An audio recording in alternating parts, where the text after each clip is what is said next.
दोस्तों आज विप्रो की बोर्ड मीटिंग थी, आप लोगों को पता ही होगा, जिसमें रिजल्ट्स तो डिस्कस होने ही थे, उसके साथ साथ दोस्तों बायबैक भी डिस्कस होने वाला था। और ये सारी चीज़ें मैंने आप लोगों को पहले ही इन्फॉर्म कर दी थी। और दोस्तों बायबैक आ चुका है, आप ये देख सकते हैं 27 अप्रैल को शाम को 4 बजे 4:11 पे यहाँ पे अनाउंसमेंट हुआ है और बायबैक आ चुका है। तो इस बायबैक में दोस्तों कौन सा राउट आया है, टेंडर राउट आया है या ओपन मार्केट राउट आया है, इसमें क्या टाइमलाइंस रहेंगी, अभी इसके बाद क्या स्टेप रहेगा, क्या रिकॉर्ड डेट रहेगी और कितने लोग एलिजिबल हैं, कितने लोग एलिजिबल नहीं हैं, ये सारी की सारी इंफॉर्मेशन बहुत ही इजी लैंग्वेज में दी जाएगी दोस्तों। और कोई भी आप लोगों के लिए डाउट नहीं रह जाएगा, इसीलिए इस वीडियो को एंड तक देखिएगा, क्योंकि मैं आप लोगों को एंड में ही स्केड्यूल बताने वाला हूं कि किस तरीके से चीज़ें आगे मूव करेंगी, क्योंकि अभी तक सारी चीज़ें बाहर नहीं आई हैं। तो क्या स्केड्यूल रहेगा उसका, ये सारी चीज़ें मैं आप लोगों के साथ एंड में डिस्कस करने वाला हूं। उससे पहले अगर मैं ये डॉक्यूमेंट खोलूं जो मैंने आप लोगों को दिखाया, उसमें आप देख सकते हो कि यहाँ पे सब्जेक्ट है कि बोर्ड मीटिंग का आउटकम क्या आया है, और रेफरेंस क्या है दोस्तों। रेफरेंस है जो उनका लेटर था 23 अप्रैल का। अब ये 23 अप्रैल का जो लेटर है ये कौन सा था दोस्तों, आप लोगों को पता नहीं है तो मैं आप लोगों को बता देता हूं। ये देखिए 3 डेज अगो मैंने यहाँ पे वीडियो डाली थी। 3 डेज अगो यानी कि 23 अप्रैल को यहाँ पे जो विप्रो है उसने अनाउंस किया था कि हमारी जो बोर्ड मीटिंग होने वाली है 27 अप्रैल को, उसमें बायबैक को कंसिडरेशन में लिया जाएगा और बायबैक का अनाउंसमेंट किया जाएगा। सो उसी के लिए यहाँ पे रेफरेंस लिखा हुआ है। और इसमें आप लोग बायबैक से रिलेटेड इंफॉर्मेशन देख सकते हैं कि बायबैक का प्राइस क्या है दोस्तों। बायबैक का प्राइस आया है 445 और बायबैक का साइज कितना है वो यहाँ पे आप देख ही सकते हो। लेकिन दोस्तों ये जितना भी ये जो पेपर है, ये जो पेज है, ये बहुत ही कॉम्प्लिकेटेड है पढ़ने में, क्योंकि काम की चीज़ें कम हैं और फालतू की चीज़ें ज़्यादा हैं। सो इसीलिए मैं इसका थोड़ा सा बेटर वर्जन लेकर के आया हूँ आपके लिए। ये यहाँ पे हम लोग ईजी तरीके से सीख पाएंगे, समझ पाएंगे कि आखिर आया क्या है। So board of directors of Wipro 27 अप्रैल को बायबैक को अप्रूव किया है दोस्तों, जिसका साइज है 12,000 करोड़।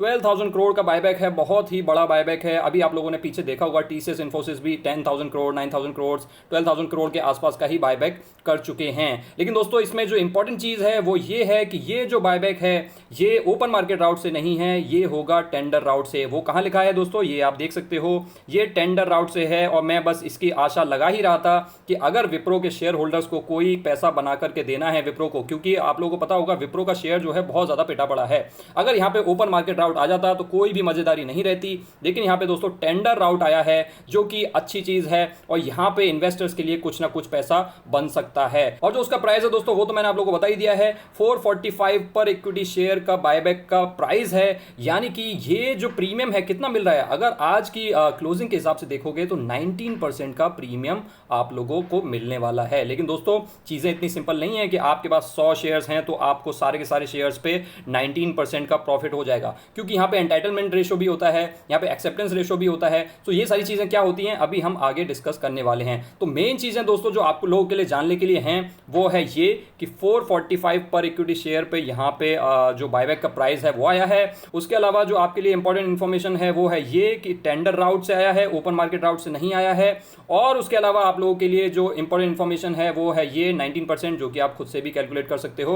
तो ये 3 इंफॉर्मेशन अभी तक के लिए आपके लिए इंपॉर्टेंट हैं। बाकी चीजें आप चाहे इग्नोर भी कर दें तो उससे कोई ज्यादा फर्क नहीं पड़ेगा।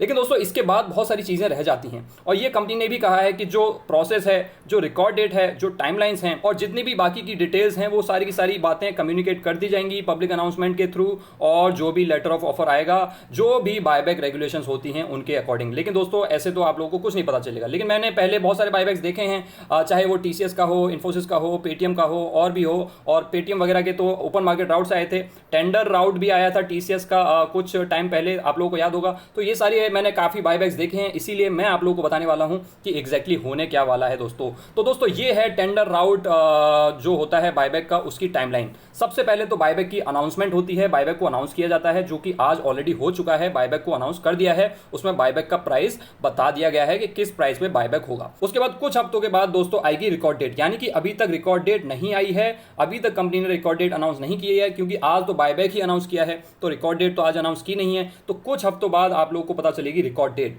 और ये रिकॉर्ड डेट ही तय करेगी कि कौन से लोग होंगे एलिजिबल इस बायबैक के लिए और कौन से लोग एलिजिबल नहीं होंगे। और दोस्तों एक और चीज मैं आप लोगों को बता देना चाहता हूं, क्योंकि अभी हमारे मार्केट जो है T+2 से T+1 सेटलमेंट में चले गए हैं, तो काफी लोग यहां पे गलती कर सकते हैं कि वो लोग सोचें कि सिर्फ 2 दिन पहले खरीदेंगे तभी वो एलिजिबल होंगे।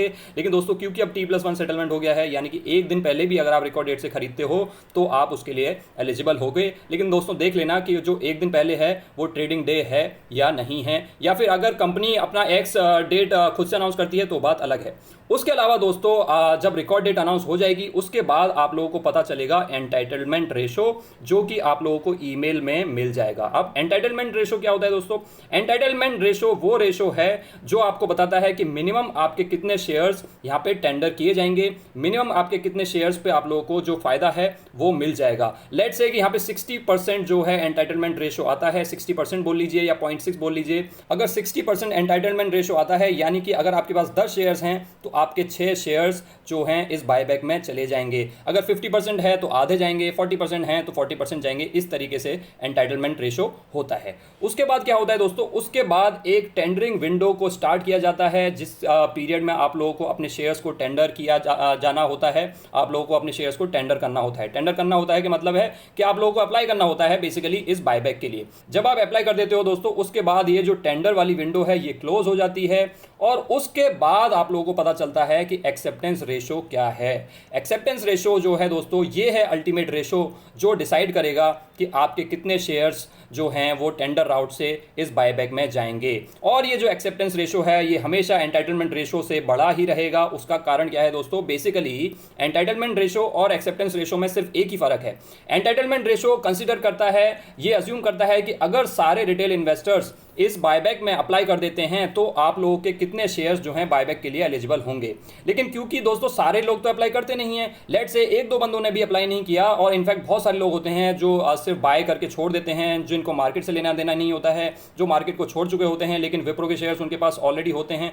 बहुत सारे कारणों की वजह से सारे लोग कभी भी अप्लाई नहीं करते हैं बायबैक में। तो एंटाइटलमेंट रेशो और एक्सेप्टेंस रेशो में यही फर्क है कि अगर वो सारे लोग अप्लाई नहीं कर रहे हैं तो उनका फायदा आप लोगों को मिल जाता है, और जो आपका एंटाइटलमेंट रेशो लेट से पहले 60% होता है तो वो हो सकता है एक्सेप्टेंस रेशो के टाइम पे वो 65% हो जाए या फिर 70% हो जाए। इस तरीके से कुछ भी हो सकता है, लेकिन जो एक्सेप्टेंस रेशो है वो हमेशा आप लोगों के एंटाइटलमेंट रेशो से ज़्यादा होगा, और यही अल्टीमेटली डिसाइड करेगा कि आप लोगों के कितने शेयर्स एक्चुअल में टेंडर होंगे, या फिर एक्चुअल में आप लोगों को कितने शेयर्स पे फायदा मिलेगा, जो अभी आप लोगों ने बायबैक प्राइस देखा उसके अकॉर्डिंग। तो दोस्तों इस तरीके से रहेगा इस टेंडर राउट का टाइमलाइन। इस टेंडर राउट का टाइमलाइन नहीं, इनफैक्ट किसी भी टेंडर राउट का टाइमलाइन ये रहता है मोटे मोटे तौर पे। तो आई होप आप लोगों को ये सारी चीज़ें समझ आ गई होंगी कि कितने दिन आपको किस चीज़ के लिए वेट करना है। क्योंकि दोस्तों कई बार क्या होता है कि रिकॉर्ड डेट आई नहीं होती है, लेकिन काफ़ी लोग गूगल सर्च करते रहते हैं कि भाई विप्रो के बायबैक की रिकॉर्ड डेट क्या है। अभी भाई रिकॉर्ड डेट अनाउंस हुई नहीं है,